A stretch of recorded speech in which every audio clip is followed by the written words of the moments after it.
Well, hello everybody, look at this. Again, Ron happens to be on the motorcycle. I know that's a strange event. That's a strange event that I might even be uploading a video, to tell you the truth. I don't know what it is, just been lazy. Haven't been very creative in coming up with any kind of content, so that's my excuse. It's lame, but it is an excuse. So today, I am possibly going to be coming home with a new motorcycle. I've made a decision. I've thought about it for a while, and I'm sure that the motorcycle that hopefully I'll be getting today is probably not what a lot of people might expect. But I mean, I'm debating on whether or not I should just go ahead and say it now, or do the cool guy bike reveal. You know what I mean? But you know, I think that throughout our years, our riding styles always tend to change. And this is the first and only cruiser I've ever owned. And I have owned a sport bike. The bike I had before this was actually a sport bike. It was a, I've mentioned it before, but it was a 2005 Ducati Super Sport 1000 DS. Gorgeous motorcycle. When I was in the market for a motorcycle back then, I was looking at sport bikes because, you know, that was the guys around me. That's what they were riding. And I just really did not have that much of an appreciation for the aesthetics of a lot of the Japanese sport bikes. And I'm not saying that I don't like all of them, but for the majority, they just didn't do it for me. But those European models now, I don't know what it is about the styling they do, but they really did appeal to me, and I really like the Ducati Super Sport. So I owned that for a few years. It was fun. It was a dangerous motorcycle for me, because like most people, when you have something that goes fast, that's why you ride it, because you want to go fast. So I got all involved, not too deeply, but I joined the NESBA, which is the Northeast Sport Bike Association, and for the specific reason of being able to go to track days up at Summit Point, West Virginia. I had all the leathers, I had the gloves, the racing boots, a whole 9 yards, and I enjoyed it. But you know, I mean, I didn't pay cash for that motorcycle because it's kind of pricey. I financed it, and you get up on a track after a while, and you start realizing, you know, if I wad this motorcycle up on this track, I'm going to be making payments on a pile of twisted metal and plastic. So I decided to cut my losses, sell the motorcycle. I didn't sell it. I traded it in on this bike that I'm riding now, the Honda VTX. And well, my riding style, desire for a different riding style has changed. And so that's what we're going to do today. And you know, I like all you guys out there to subscribe to my channels. I like your channels, but you know, we all have opinions. And I'm saying this now just to build up a little drama, but I'm sure there's going to be a lot of people shaking their head or rolling their eyes, or they're going to have the WTF look on their face when I get this bike today. But it's something I want to do, and I'm going to do it. So that's my story, and I'm sticking to it. So when I come back on this blog, I'll probably be on a different motorcycle. If not, well, maybe this blog won't even be uploaded. I'm out for now.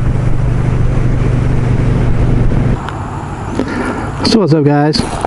You may recognize this lake. This is where I started in the last Sink to Planet run. I ended the first one, and the last one is where I started. So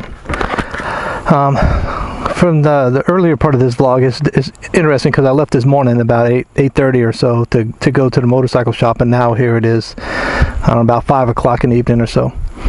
So the question, did I get a new motorcycle? Well, yes, I did. I traded in my Honda VTX and came home with a new bike, brand new 2017 model. Had 3 miles on it from when they went and did their test ride after they get it all prepped. And so the question is, what did I get? Well, everybody knew, if you watch any of my previous vlogs, that I was thinking about getting into adventure riding, and I was looking at the Yamaha Super Tenere. Well, that's a nice bike. I also had been eyeballing the BMW R1200 GS's and the Triumph Tiger XC and the what's the other one they make? A KM, you know, the KTM Super Dukes. But didn't get any of those, and I'm not trying to justify what I got with anybody. I really don't care what anybody thinks, because we ride while we ride, right? Here's what it is. I got a brand new 2017 KLR, Kawasaki KLR 650. I did a lot of research. These bikes are bulletproof. They've been around forever. You know, everybody says they don't do anything good, but they do everything well. I will tell you now, I rode it home from the dealership. They put about 70 miles or so on it coming home from the dealership. The wife and I took some back roads, so it was awesome coming back on this bike. The geometry of the way you sit is a lot different from what I'm used to with the Honda, and before that it was even the Ducati I had, so I keep switching up different riding styles and everything. But that's what I ended up getting, and I will tell you now, I couldn't beat the price for this bike. I mean, I was out the door with this motorcycle for well under $5,000, and for a motorcycle that's capable of doing you know, in excess of 75 or 80 miles an hour comfortably on the highway, to one that's capable of going off-road, you can't beat it. And I thought that, you know, what if I get that Super Tenere and don't like the bike, or don't like the off-road? Well, now I'm stuck with a $15,000 motorcycle that, you know, the resale value just plummeted as soon as I started it up and drove out the lot. So this is what I got, and I'm telling you now, just for the ride home, this last 70 some odd miles that I put on a bike, I absolutely love this thing. I don't ride a lot anyway. I mean, I don't go on very long trips, but I think I'd like to now. I'd like to go do some motorcycle camping, and with this, you don't have to worry about what kind of roads that are leading up to the campground. You know, I'm planning on getting luggage, some racks, some crash bars, and a metal skid plate, and all the other good little farkles that go on new motorcycles.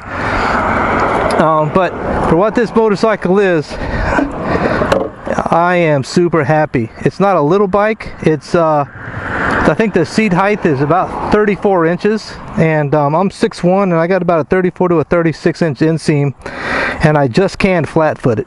If it was any taller, I might not. I might be on my tippy toes. It's an interesting ride height, and it's a single cylinder, and I'm loving this motorcycle so far. Unfortunately, I wasn't able to video on the ride home because my beautiful, loving wife, while we're in there, started talking to one of the other ladies in the accessories department, and they were discussing the fact that the helmet I've been wearing is over 12 years old. So she bought me a brand spanking new Scorpion helmet, and this is one of the adventure style helmets, dual sport helmets with the visor, and I don't know the specific model, and I'll look it up when I get home, and I'll put a description of it or the model number here and the thing. But it's a helmet I've been looking at from other manufacturers. It's got the wide field of view. It's got a curved windshield. I mean, you know, I can't remember the model. It's got a forward chin mount. It's a modular helmet, and it's got a flip up visor, which I like, because I normally have to wear sunglasses under the helmet, so when it's hot I can pop the visor up and still have some you know, eye protection.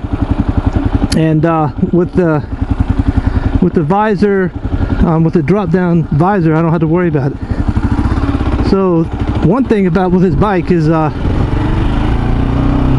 manufacturer recommends that through the first 500 miles keep the RPMs under 4,000, which doesn't seem to be a problem. Based on where I need to drive, 60 miles an hour in fifth gear is right about 4,000 RPMs or so. There's a lot of other gadgets that I want to get, dash, so I can mount my GPS and all my other little good stuff on here, and some different mirrors. These mirrors suck pretty bad. I can barely see around my shoulders. I'm not a big guy by any means, but so I'm about 60 miles an hour indicated now, and I'm about 4,100 RPM, so we'll see. I know a lot of people say that the break-in process, you know, just, you know, ride the shit out of it. And other people say that's how I do it, and that was no problem. But you know, why tempt fate, right? I'm go ahead and follow the manufacturer specs. I've got 80 miles on the odometer so far, and yeah, I'm telling you now, if you haven't ridden a big adventure style bike like this, at least go test drive one, man. I mean, I love it. I think it's more comfortable than the cruiser I had, even with the backrest I had on that motorcycle. I don't need one on this bike. So yeah, so this is it. I'll be motovlogging from my KLR now, and I'll have some video content out there. And I'd like to just to thank all the other KLR owners out there who posted videos on the things they've done, and to thank Mike out there at Mountaineering Outdoors. He really answered some questions for me that, you know, was on the up and up when he told me he's got the same year model, and he loves his bike, and he was up and up with me and what he liked and didn't like about it.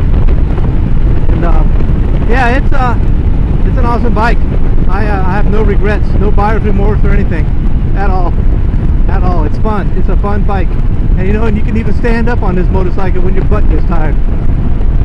So this is it. It's got a 6.1 gallon fuel tank, believe it or not, and this motorcycle gets about just over 50 miles per gallon. And how awesome is that? 50 miles per gallon on a 6 gallon fuel tank. I'm gonna forget what it's like to buy gas when it comes time to do it. But yeah, it's definitely fun. If nothing else, man, I'm telling you, go to a dealership and take one for a test ride. You won't regret it. So yeah, look for more videos on me in this KLR. Maybe sometime I'll be on a trail or a gravel road. Maybe I'll be doing mods to it.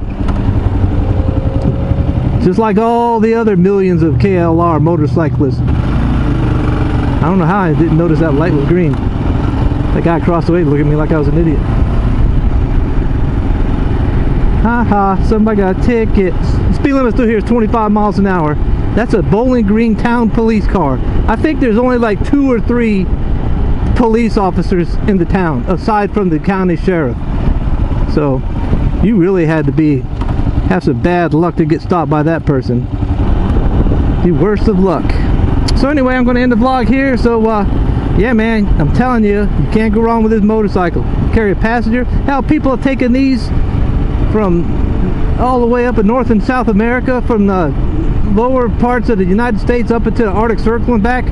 These are tried and true. This model has been out since the 1980s, and with very little changes. It's still a carbureted machine, believe it or not, but it makes it easy to work on. All right, now with that, I am definitely signing out.